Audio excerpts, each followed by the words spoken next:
بعض اوقات دعائیں رب کے فیصلے نہیں بدلتیں، آپ کے دل بدل دیتی ہیں اور رب کے فیصلے کے مطابق کر دیتی ہیں۔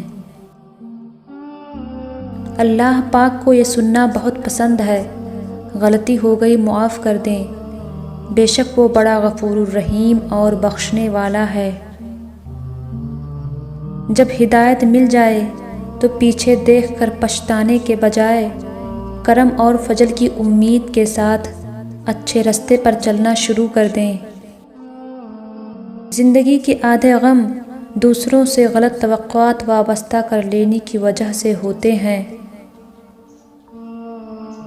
جو چیز کوشش کرنے کے باوجود بھی تسلیم کرنی پڑے اسے تقدیر کہتے ہیں۔ اللہ آپ کا اس وقت تک بھی ساتھ دیتا ہے جب آپ کو اپنی ذات سے بھی کوئی امید نہیں ہوتی۔ اگر تم تنہائی میں بھی گناہ کرو تو 4 گواہ بالکل تیار ہیں۔ نمبر 1 آنکھ، نمبر 2 کان، نمبر 3 دل، نمبر 4 ہاتھ۔